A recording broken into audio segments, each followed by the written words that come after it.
ये कहानी शुरू होती है महाभारत के बाद। महाभारत के बाद कृष्ण ने पांडवों को बोला कि यार तुम्हें पश्चाताप तो करना पड़ेगा, तुमने बहुतों की मृत्यु ली है।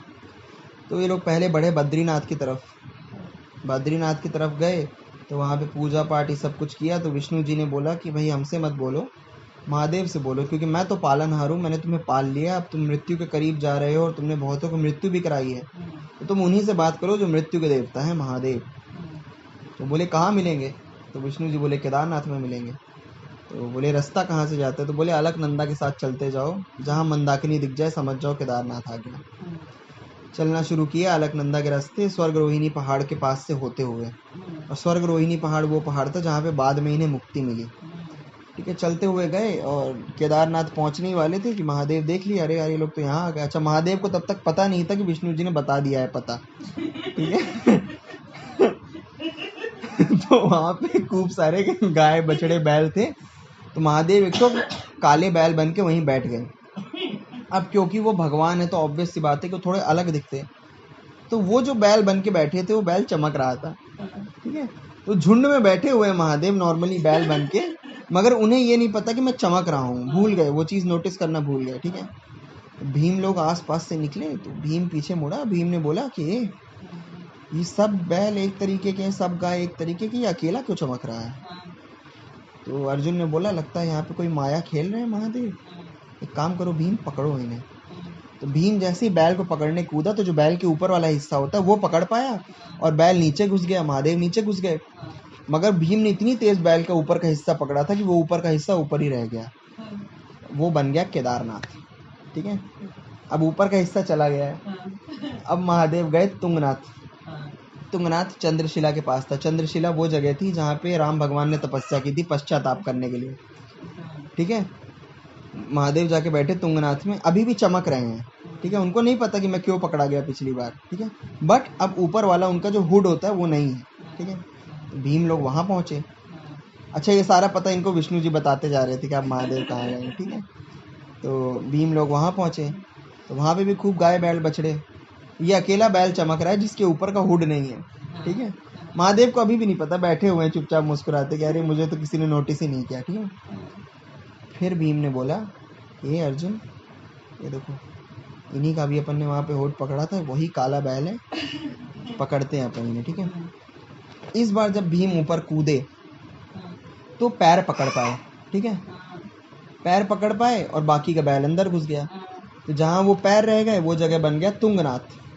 ठीक है, अब महादेव थोड़ा आगे बढ़े, मद महेश्वर गए। ठीक है, फिर विष्णु जी ने पता बता दिया। ये पहुंचे वहां पे। अब एक बैल जिसका पैर भी नहीं है, जिसके हुड भी नहीं है, बाकी बैलों के बीच चमकता हुआ बैठा हुआ है।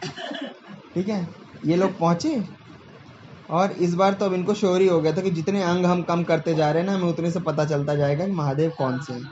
ठीक है, तो इस बार ये कूदे तो जो महादेव का मध्यम भाग था, पीछे वाला हिस्सा जो होता है बैल का, वो पूरा पकड़ लिया भीम ने। ठीक है, और महादेव जब अंदर घुसे तो खाली पीछे वाला हिस्सा वहां पे रह गया, इसलिए उस जगह का नाम हो गया मद महेश्वर। ठीक है, अब जब ये लोग फिर पहुंचे रुद्रनाथ। रुद्रनाथ पहुंचने के बाद एक बैल जिसके पैर नहीं है, जिसका हुड नहीं है, जिसका पीछे का कुछ भी नहीं है, वो बैठा हुआ है, मुस्कुरा रहा है। महादेव अभी भी रियलाइज नहीं कर रहे कि मैं क्यों पकड़ा जा रहा हूँ बार बार, क्योंकि मैं चमक रहा हूँ। ठीक है, इस बार भीम ने कहा कि अपने को इन्हें अच्छी तरीके से पूरा पकड़ना पड़ेगा, क्योंकि ऐसे जाएंगे नहीं। तो भीम ने नीचे से हाथ डाला, दो भाई ऊपर से कूदे, एक भाई यहाँ से पकड़ा, एक भाई यहाँ से पकड़ा और अच्छी तरीके से जकड़ लिया महादेव को। महादेव घुस गए वापस अंदर। रुद्रनाथ में मुंह रह गया बैल का, इसलिए रुद्रनाथ का जो शिवलिंग है ना मुंह की तरह लगता है, कि बैल का मुंह रह गया ऊपर। ठीक है, अब ये बिना मुंह की, बिना हुड की, बिना पीछे की, बिना पैर की बैल जाके बैठी है कल्पेश्वर में। ठीक है, अभी भी महादेव को नहीं पता हम क्यों पकड़े जा रहे हैं। जब ये लोग यहाँ पहुंचे, इन्होंने कहा अब तो कोई अंग नहीं बचा पकड़ने के लिए, अब हमें अगर पकड़ना है ना तो पूरी तरीके से पकड़ना पड़ेगा। तुम दोनों लोग इन्हें नीचे से उठा लो, हम दोनों ऊपर से कूद जाते, बीच में ही रख लेंगे, जमीन में ना घुसने पाए। इस बार कहाँ तक भागे हम लोग भी, है ना। तो कल्पेश्वर में नीचे से हाथ डाला, ऊपर से दो लोग कूदे और महादेव को ऐसे बीच में पकड़ के रख लिया और पकड़े ही रहे जब तक फिर महादेव प्रकट होके ये नहीं बोल दिए कि चलो हम तुम्हें माफ करते हैं, अब तुम लोग मोक्ष जा सकते हो। हाँ, वहां पे बन गया कल्पेश्वर। ठीक है, कल्पेश्वर इसलिए क्योंकि उनको पकड़ते पकड़ते इनको अभी तक एक कल्प हो चुका था, इसलिए बन गया कल्पेश्वर। ठीक है। अब जब इन्हें मुक्ति मिल गई तो महादेव ने बोला कि मुक्ति तो हमने तुम्हें दे दी। तो बोले महादेव शरीर त्यागने कहाँ जाए? महादेव बोले आप जाओगे स्वर्ग रोहिणी पहाड़ आज भी है उत्तराखंड में। बोले स्वर्ग रोहिणी जाओगे, स्वर्ग रोहिणी में स्वर्ग की सीढ़ियाँ हैं।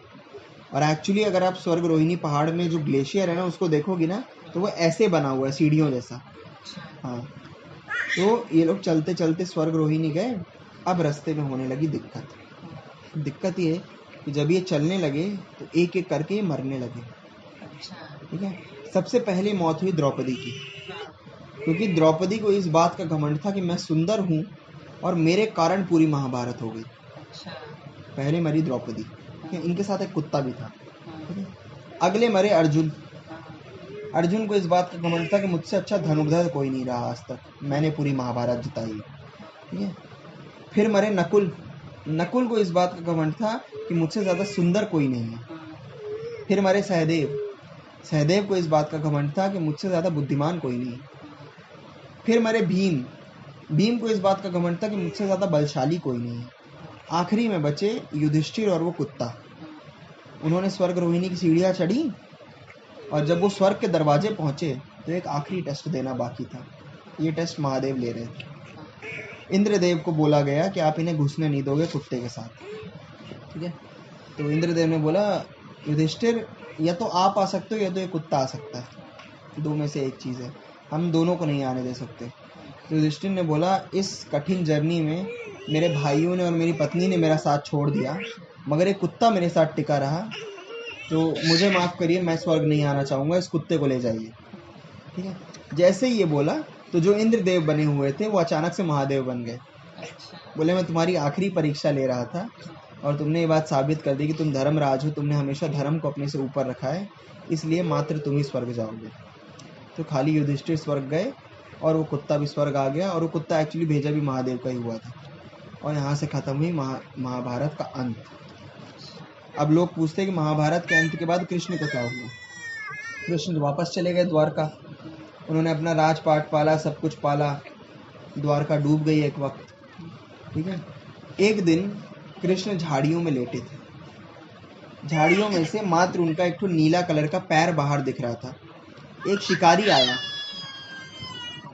और उस शिकारी ने बहुत दूर से, उसको ये लगा कि ये नीले कलर का है, उसने ये नहीं सोचा कि शायद भगवान हो सकते हैं क्या, उसने ये सोचा कि ये तो नीले कलर का हिरण हो सकता है, अगर मैं इस रंग का हिरण मार लूंगा तो कितनी बड़ी बात हो जाएगी, मैंने कितना विचित्र हिरण मार लिया।